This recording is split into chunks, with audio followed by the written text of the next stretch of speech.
to rock. Lovely. Right, cool. So I think we'll probably kick off just because we've got a lot to crack on with. So I'll just share my screen and make sure everyone can see that okay. Entire screen.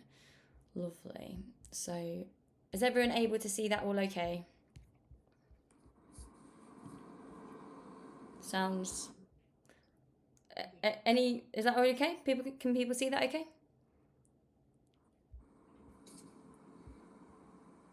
I've got everyone on mute. Okay, right, I've just seen a thumbs up, so I'm going to take that.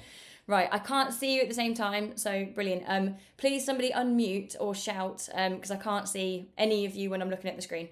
Right, so let's crack on. So my name's Emily. I'm going to be your host today. I'm a Green Counsellor in Kettering in Northamptonshire in the Midlands. A lot of you who are joining the call will probably also be from this area. We've sort of tried to reach out quite heavily to the local area.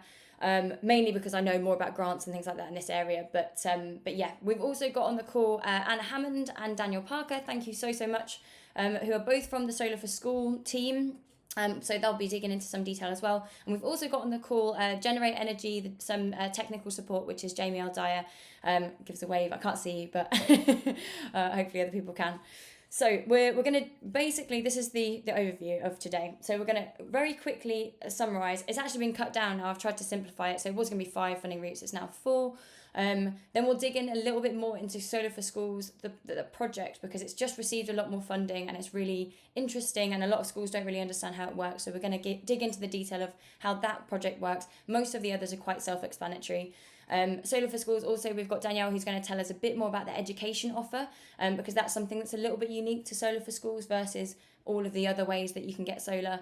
We'll dig into some FAQs and then really just hand over to you guys for a Q&A session as soon as possible. And also we've kind of come up with some simple next steps as well, so hopefully it's easy to figure out where to go from here, and we'll try to make this as easy as possible for people to know what to do. So we've done sort of introductions. So this is, we'll just get straight into it. So firstly, there's 4 different ways that you can kind of pay for solar. So some schools have paid up front. This is probably the hardest way to go about doing it, but it's generally things like fundraising. PTAs can access grants a lot more easily than schools can. Most schools can access other kind of funding through things like, if you're an academy, you can access SIF and the publics. I'll go into like the other funding for academies in a second. But things like grants is possible to access through PTAs and fundraising. So just giving, this Jubilee Primary School managed to raise 64k, which is really impressive. Obviously, there's a lot more work that comes with something like that. And also, so I mentioned with SIF, actually, before I skip on, another school locally, so Southfield School for Girls in Kettering, where we're based here, they've actually just managed to pay for solar outright. So this is a way that if you've got capital funding, it's an incredibly good investment. The payback period now is can be like four or so years, can be less even, depending on if you get some financial help as well. So the payback is really quick. So some of the schools locally are able to pay for that with capital, but again, most schools don't have that funding, so we're looking at other options for you. So academy funding, that's the sort of next one, and that's another way that you can kind of pay for things yourself with some capital that you have, but academies can apply for SIF or public sector decarbonisation scheme funding. Both of these can be quite competitive. If you're in an academy, obviously this tends to be split, this funding tends to be split between the schools sometimes, so it can be quite tricky, but it's definitely a really good route, or it can be a good route to gain funding if you want to try and pay for part of it and then gain some funding on the side to support that. Oh, I'm gonna have to let somebody in, bear with me. Right, admit, make sure that's right, there we go. So paying up front, the academy or the SIF, the Academy SIF or PSDS funding can do that. Cheltenham Bourneside School did that, so they the SIF funding is more for improvements to the school, and it can incorporate solar, but that's usually when it's tied in with other schemes. So for instance, in this school, they did a ground source heat pump, and then they linked in solar with that system. So that can be a good way that SIF can be used. SIF is usually the improvement fund for academies. So most of you on this call, I appreciate as well, most of you on this call will probably know about this already, but it's just for the benefit of people that don't. So this is one school that's already done that. So the second route is to look at a soft loan or a business loan. Quite a lot of some schools can be viewed as businesses. I'm yet to find very many business loans that are very that just that are eligible for schools. However, a soft loan is something that could be possible. So obviously with a loan, you've got low to zero interest financing, no capital burden immediately, and then you save straight away, and then you can spread out those payments as you save. So the benefits of that, obviously, you get immediate savings, and it's a lot more affordable. But then the cons of that is it can be slightly more complex or more burdensome with the administration over time, having to repay that loan. So this is one organisation that does these sorts of solar soft loans. They're the Heart of England Community Energy. And so what they offer is exactly what we sort of outlined there. There's a little bit more information that I can send you guys on email about sort of solar soft loans. But yes, it would mean that you own the solar outright. So there's definite benefits to that route. So the other option is PPA. So some people might have heard of this before. This is a power purchase agreement. It's actually kind of similar to how Solar for Schools works. So we'll kind of go into that in a bit more detail. But essentially, in this instance that we're looking at with this, I've tried to get a case study for each example. So what happened here was they partnered with a renewable supplier this was called the Eden Group with Eden Sustainable. They paid for the solar, put the solar on the rooftop, and they own the solar. So it's kind of the people who invest own the solar, and the building buys back the energy from the people who did the investment. So that's kind of also how Solar for Schools works as well. So this is pretty much it. So you've got the third party company installs and maintains the solar system. And that means obviously that's really helpful because often schools don't have any money up front. So that's a really great way to get it quite quickly, but you don't have to pay anything up front. And then the school buys the electricity back at discounted rates under the contract. And that means that you've got energy stability. You can kind of have that within the contract and a lot cheaper than our current rates. So the advantage is no upfront capital needed, but then the challenges can be that you're in a contract with that person for as long as it's normally for 25 years, the life of the solar panels. This is also the same with Solar for Schools. So let's get into Solar for Schools. So this is the last one that we're going to sort of look at. So over 150 schools have installed solar with Solar for Schools. And recently they just, as I mentioned earlier, they've got a bit of investment. So Triodos Bank, which is an ethical funding bank, they have just invested, I think, is it 3 million or 3 billion? I think I might have got that. 3 million. Yeah. 3 million. Yeah. 3 million, yeah. So we've got a substantial investment. But the pros of that is no upfront cost, no maintenance or ongoing admin. Solar for Schools take care of all of that. And then the difference is having some education support and resources, which is why I find Solar for Schools brilliant, because we kind of need to also be educating our young people on energy and just explaining some of this stuff to them and building the future, or like our future generations to be excited about solar and energy and building a career in this.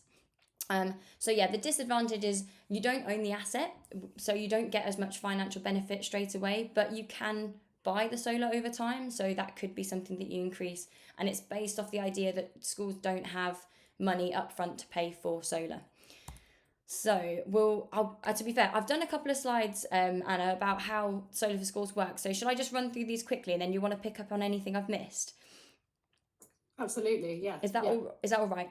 Yeah, that's fine. Thank you. So I think when I first heard about Solar for Schools, I was trying to understand, well, how does the scheme work? How does Solar for Schools fund this sustainably?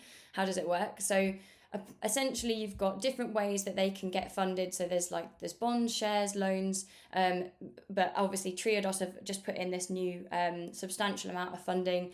So the schools don't have to pay for this upfront. It comes from investors. Then the revenue generation. So once installed, the school buys the electricity generated and then get that back then a much cheaper rate than the grid electricity that we've currently got.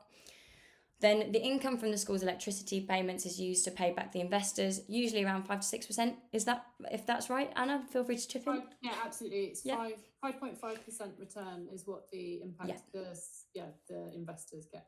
Brilliant. Or bondholders. Yeah, and then obviously also some of that helps pay for like maintenance, insurance costs, all that sort of stuff, just to keep it maintained for for the 25-year contract.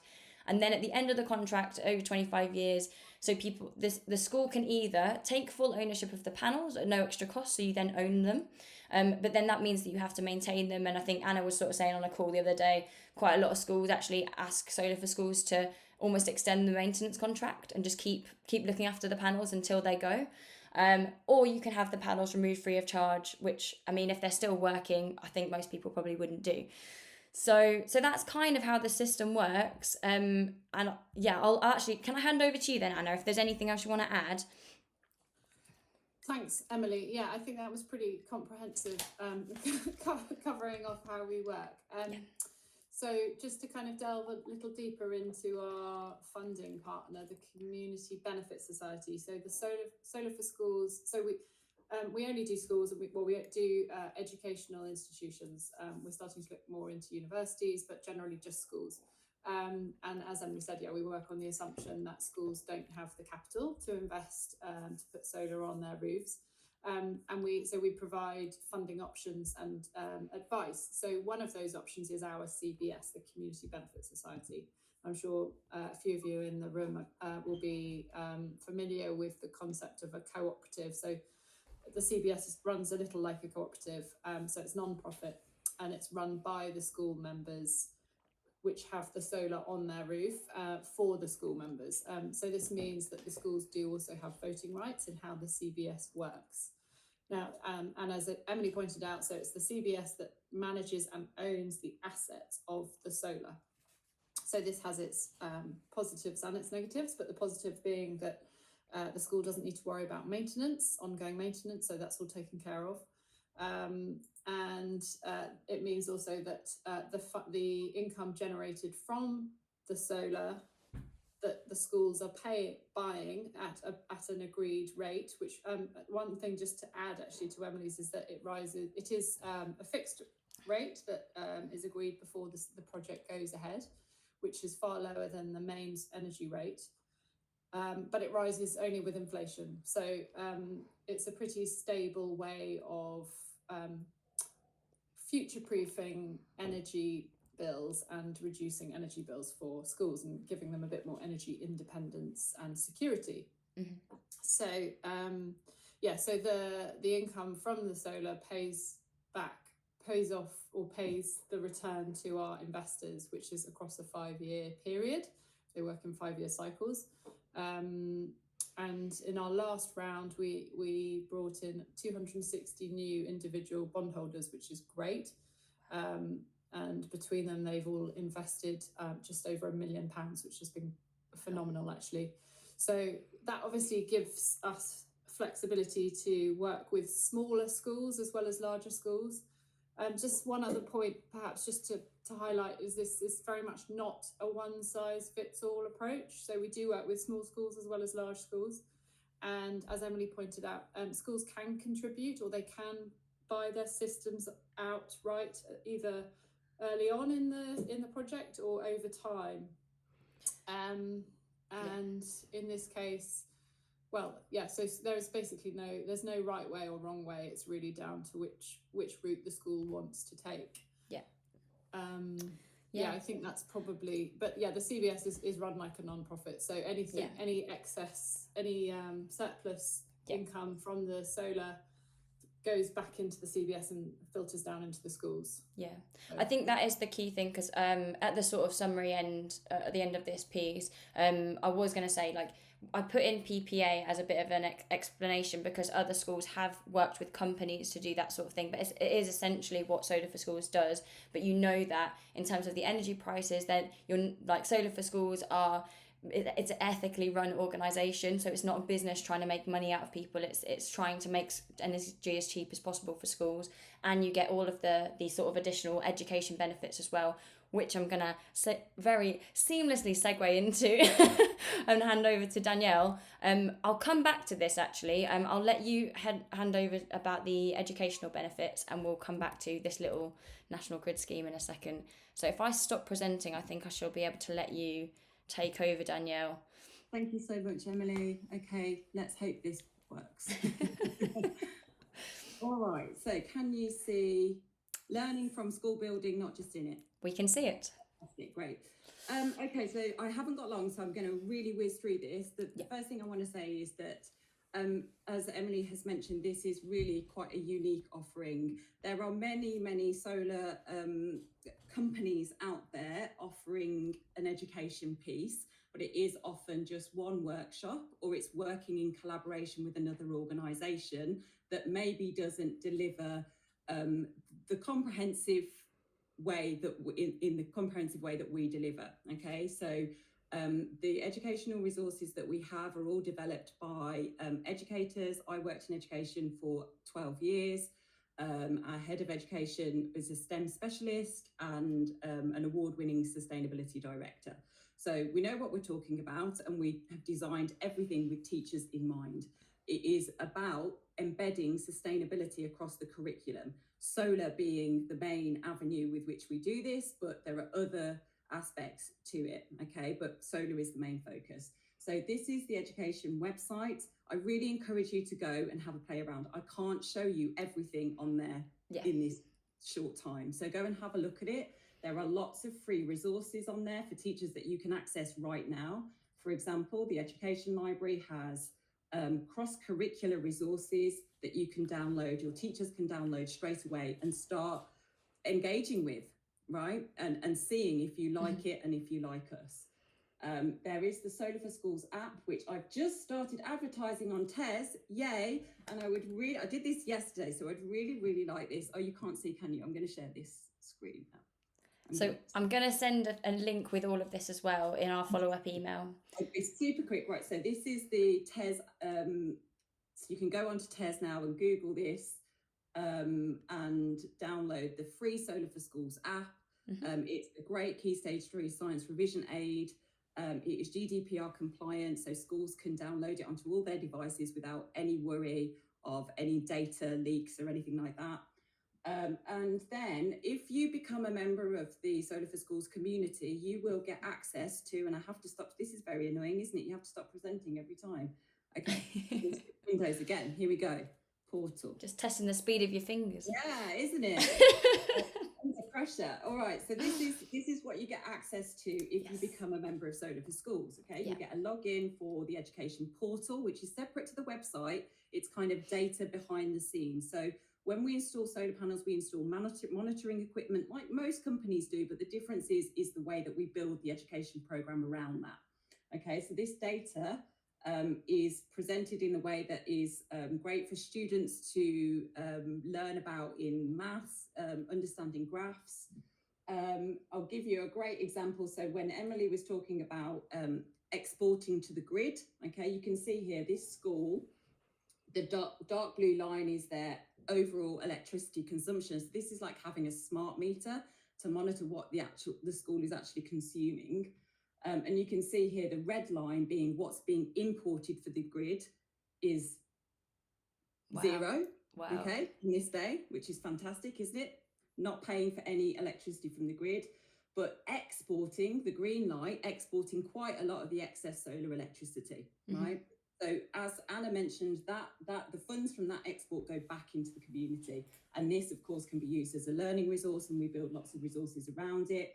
Teachers can access a fuller library. Okay, so we don't give away everything. There's more in the library, in the portal.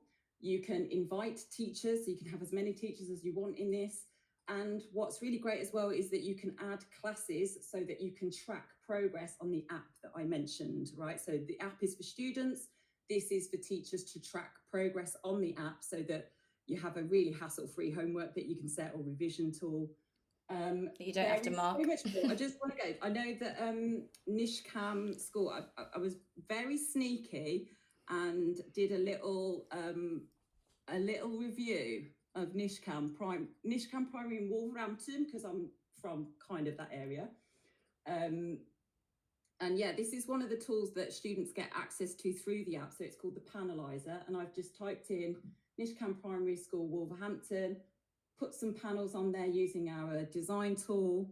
And that shows me the solar potential of that school. And students can do this on the app.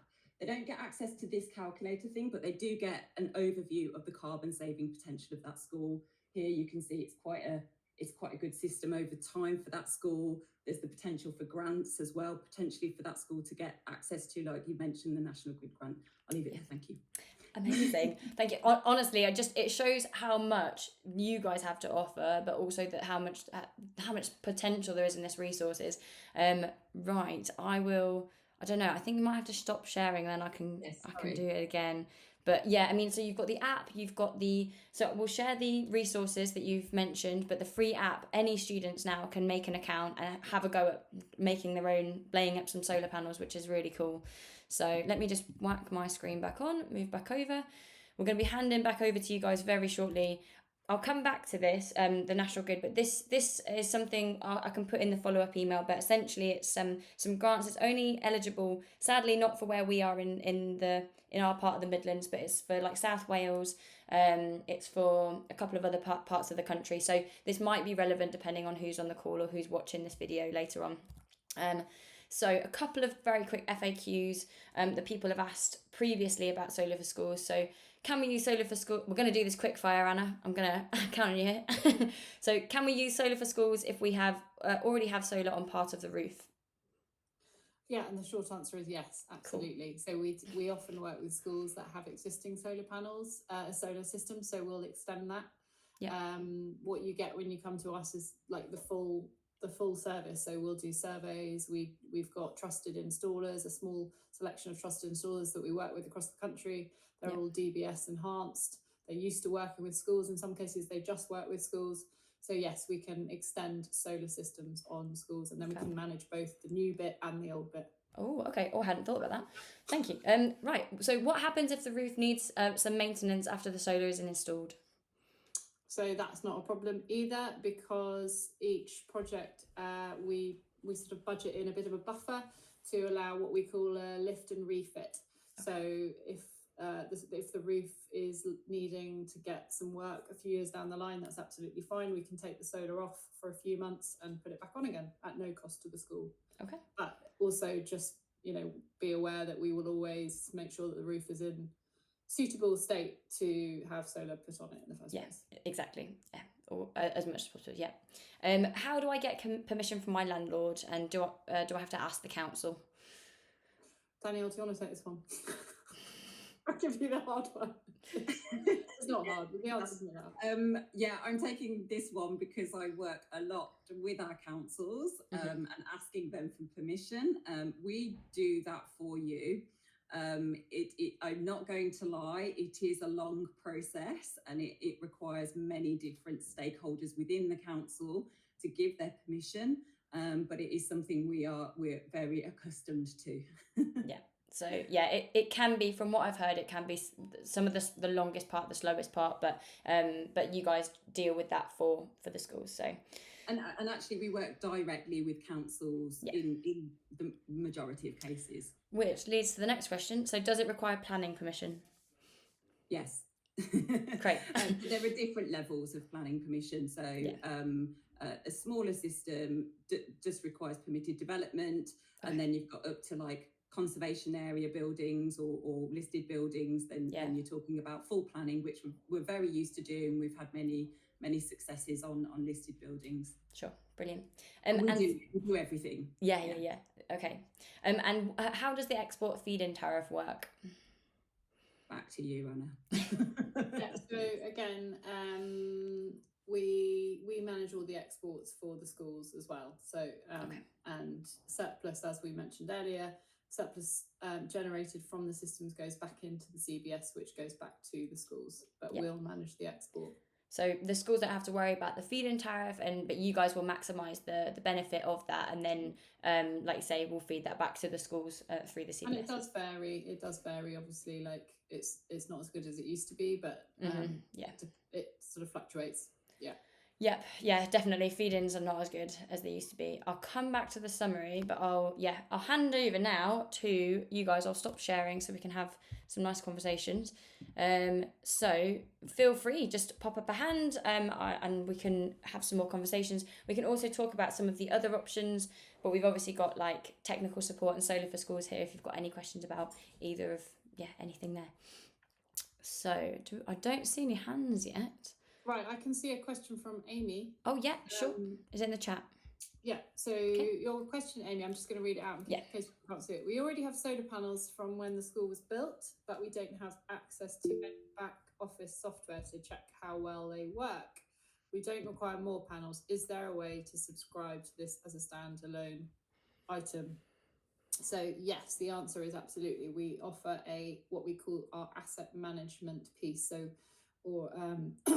we've actually just developed a nice asset management brochure which we can share with Emily to share with all participants. So yes, we can take on existing panels, and with that we can also provide the education, some of the education that Danielle touched on, and much more. This is not like as one size fits all. There's a huge spectrum. So perhaps you want to just talk about the various different levels, Danielle, for the asset management stuff. Would that help? What, in terms of education? It looks a little bit convoluted, but if you go to our education website and look at packages, you can see what any school would get if they joined the community and if they had an asset management package with us. So there's a certain amount that, like most of the resources are free to those schools, and they're worth around about over £1,000 a year.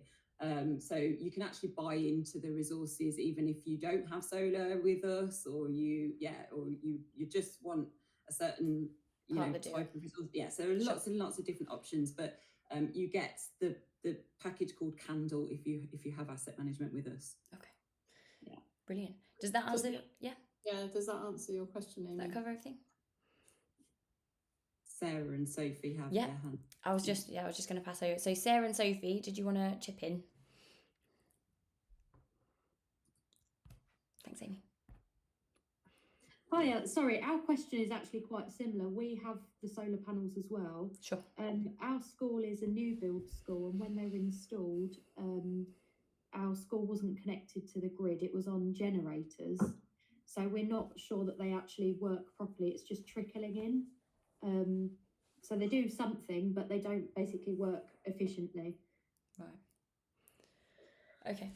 I mean, I might pass over to Jamie if you're able to come in on the efficiency side.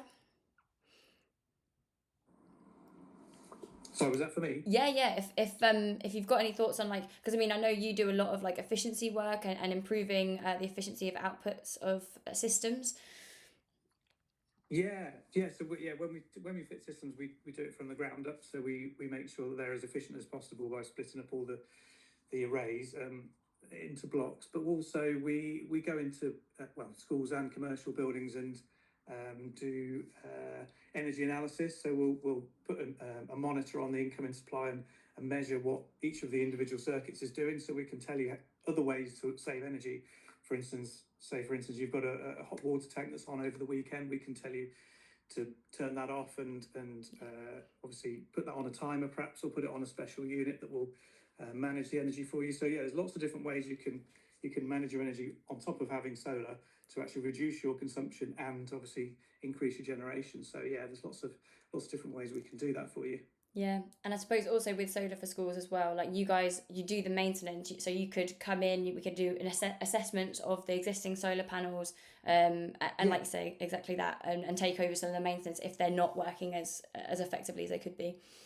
Yeah, we do that quite regularly as well, yeah.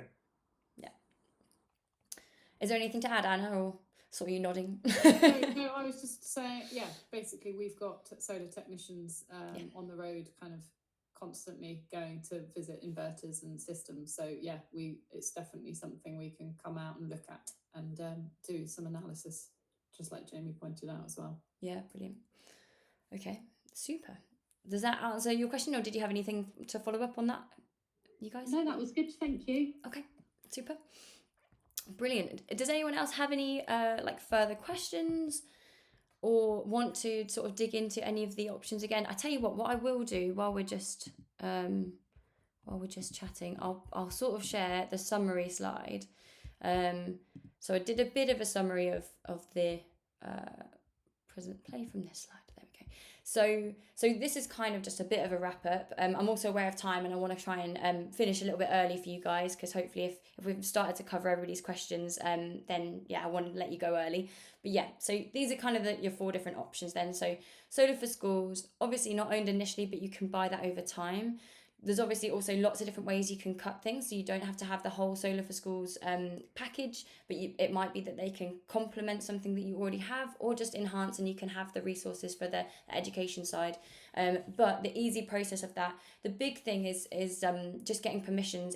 It's mostly paperwork, and we've just had a school in Kettering in the town where we are, Kingsley Special Academy. They've just got solar in this Easter half term that's just been.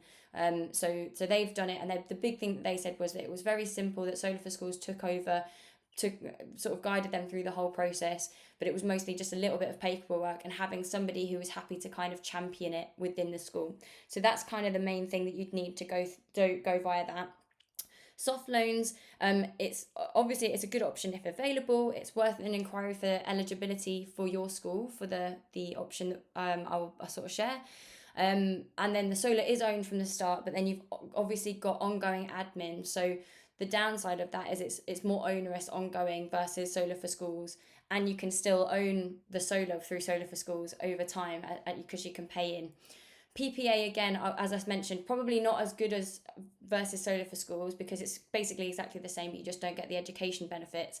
And then obviously the best option is really to pay up front, but most schools can't afford to do that, because you get as much like financial return and savings from the energy because you own it, but there's also all the admin that comes with that. But it's the best financial return, but it's often incredibly difficult to do. So it involves a lot of fundraising, grants and things like that, but it is possible. So I kind of wanted to show that as an option. So just in terms of logistics and going on from here, the thing I was going to say was schools that get solar before summer and the summer holidays can obviously start earning some of that money back over the break, because you'll be selling things back to the grid. Appreciate the feed-in tariffs aren't as good as they used to be, but you still will earn, and that obviously is all good. So it's quite a good opportunity, especially when it's the sunniest part of the year, and you could earn some money back. So this is why I'm really going to encourage people to try and look at this in the next month or so with SLT teams, with other people, with trustees and things like that, trustee boards. See what people think, and start discussing this, because if you can get it before summer, it's a prime time to earn as much as you can this year. So as I mentioned, what is needed: at least one decision maker fully behind the project, a head teacher, finance lead, SLT member, and or someone also ready to champion the project and lead on some of the paperwork side. It doesn't have to be that sort of like decision maker, but you do need people behind the project. And then obviously sort of landlord permissions and all of that sort of stuff is organised by Solar for Schools, and it's generally mostly just paperwork that the schools just need to sort of can like send through the process, and you'll be guided through if you go through the Solar for Schools route. Obviously there are, as we've mentioned on this call, there are other options, but that's why we've kind of tried to go into a bit more detail with that. So next steps, if you are able to scan the QR code on the right hand side, please do so.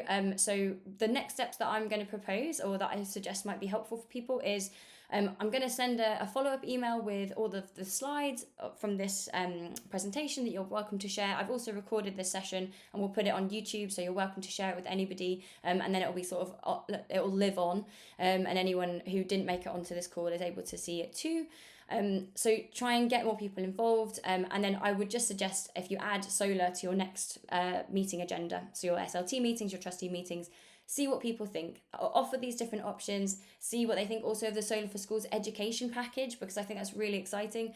And then also the QR code on the screen is to my Calendly link, and I'll also send this in the follow-up email, so you can book in a 15 or 30 minute meeting with me to get some further support after your meeting internally, and we can discuss like what would be most helpful for you, and I can support you to look at any of the options that you're interested in. And if you immediately go off into your meetings and think, yes, Solar for Schools, we want to push ahead with you guys, then please just go straight to their website, crack on, don't waste any time. Feel free to just, you could probably reach out to Anne as well, but I've suggested that you go to the Solar for Schools website, and there's a message box that you can put in there, and just put the hashtag Solar Q&A code that I've put down here, just so that they know that you've come from this Q&A session with us. Just helps us track how useful it was for everybody. But yes, I think that's everything from us. Thank you very, very much. Thank you for joining. Sorry, Emily, can I just add something to that question that someone asked earlier on about efficiency? Yeah, please. Go back to that tool that Anna, the tool that Anna was showing earlier on, which was the energy analysis graph. Yeah. That's actually a really, really useful tool that will help people understand what their energy usage is, and they can actually use that to figure out ways to save energy once they've got the solar installed. So that will be that will really help them understand where their energy is going. And it can be quite a fun process to go through as well, to sort of put out fires and try and figure out how you can save energy. So just sort of add that in. And get students being detectives, like make it a game, make it fun. I try and do this whenever I go out to schools and things, and say, my challenge is to get an energy meter at home, try and get it down to 0, make it a game. It's so interesting to do that sort of thing, and it gets them really interested. So this is my details on and just a couple of extras that I'll ping over on email as well. So we've mentioned the free Solar for Schools app. I'll also send a link to the free school resources that Danielle was showing us earlier. And also, I did just want to show you very quickly, on the right hand side, you can see a couple of images. A few schools and companies are looking at things like displays like this to make it more accessible, some of this data more accessible to students, to colleagues, so you can kind of display the stuff you're saving in real time, which I think is quite exciting. Solar Fox is one example of ones I've seen before, but we're definitely not recommending one system. It's just one that I've seen. But it's this sort of thing is what I think is really helpful for engaging people in the whole process. So yes, I'm gonna escape now and come and find you all. Lovely. I just saw one final question from Catherine. If I've got time, I can quickly answer. Fire away. Catherine wanted to know how long it takes to fit the panels. The answer to that part of the question is, it really depends on the size of the system, but it might be anything from a week to 3 weeks for the actual installation process. You also asked, Catherine, if this can be done out of school hours. This makes it slightly more logistically challenging. However, we do encourage schools to install during term time because of the education impact of the children seeing the process. We want to bring the kids along. So it is possible to do it in school holidays, of course, that's absolutely fine. Some schools do choose to do that. But we generally find it's a very positive process, and it's a very positive experience for the students. Amazing. Right. I think that's everybody's questions. But thank you all ever so much for joining this call. And I'm trying to give you 4 minutes back. So thank you ever so much. We'll send up a little follow-up, but have a lovely day, and thanks for all your input. Thanks, Emily. Thank you. Everyone. Thank you, everyone. Cheers. Bye. Thank you. Bye.